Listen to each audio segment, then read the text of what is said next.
harus dipulihkan oleh Tuhan kalau ingin melihat kemuliaan Allah.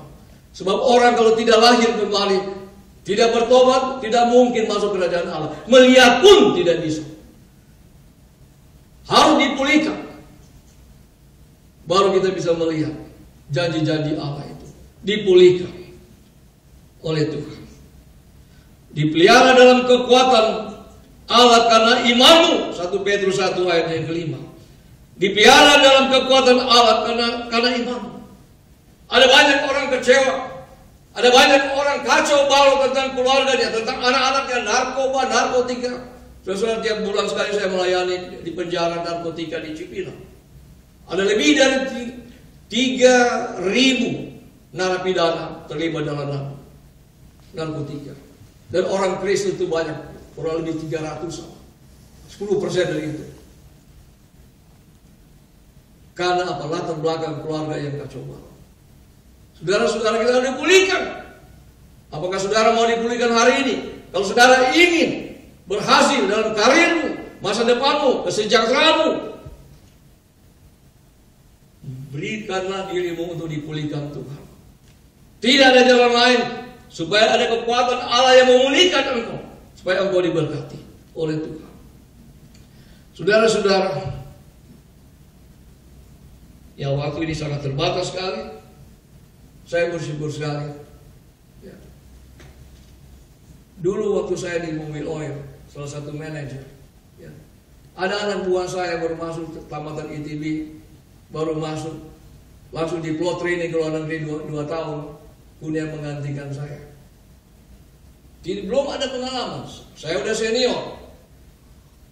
Begitu kembali, diganti meja itu dan saya ada meja kosong. Sakitnya minta ampun. Sakitnya minta ampun. Kalau saya tidak dekat dengan Tuhan, mungkin saya sudah frustrasi, sudah stres luar biasa.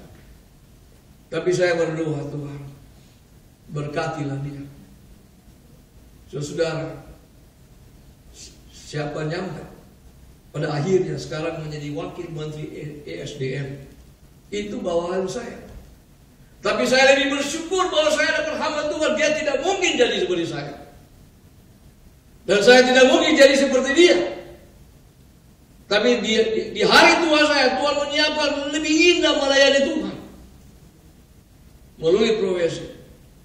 Oleh sebab itu, kita adalah anak-anak Tuhan, manusia-manusia Tuhan yang punya hak istimewa.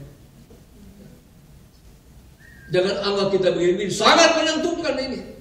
Sangat menentukan masa depan institusi ini. Jangan anggap kita sedikit, tapi kita diberkati oleh Tuhan. Saudara-saudara, pada akhirnya, bagaimana kita mengalami sejahtera? Tadi tentang pengharapan. Sekarang mulai sejahtera. Yang pertama, Allah berjuang untuk kita. Allah berjuang untuk kita. Mazmur 30 ayat 2. Raja Daud memuji Allah sebab Allah telah menariknya ke atas. Menariknya ke atas. Allah yang berjuang untuk menyelamatkan kita. Sebab kita penuh dengan kelemahan dan kekurangan. Oleh sebab itu kita bersyukur. Hari ini harinya Tuhan.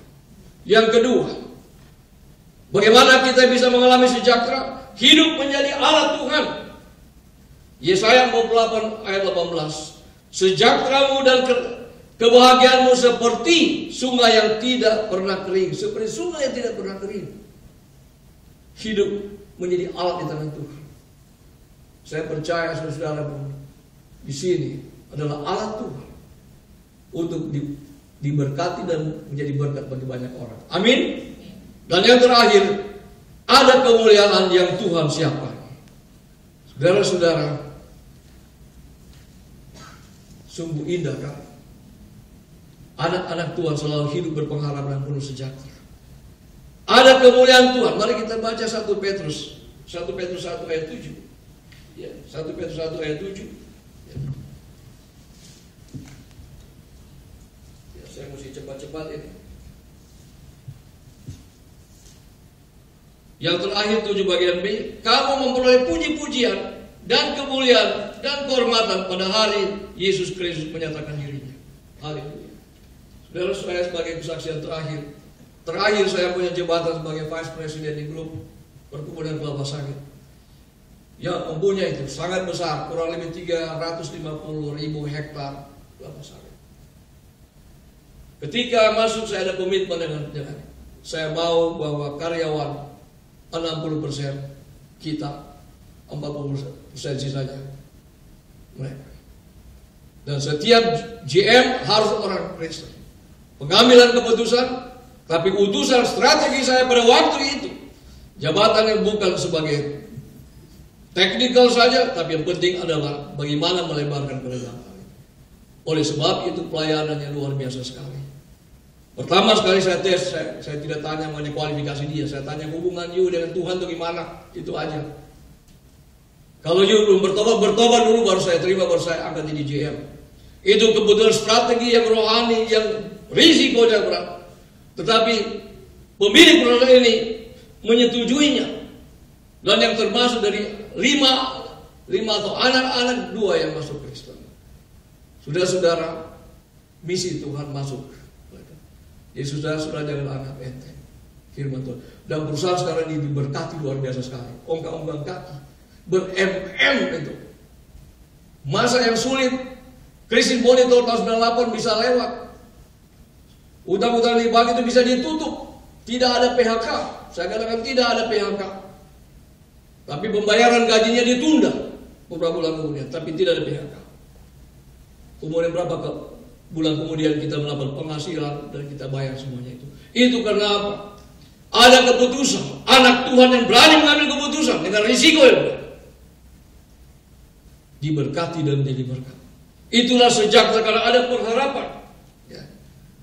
Dan sampai sekarang saya bangga sekali. Apa yang Tuhan lakukan itu luar biasa. Saat ini saya jadi gembala full time melayani Tuhan. Makanya ciri-ciri gembala ini agak beda. Ya. Sebab apa kita melayani Tuhan dengan skill juga. Di samping urapan Roh Kudus ada managerial skill, ada leadership skill. Sudah calon pemimpin harus tahu mengenai leadership, bagaimana kepemimpinan.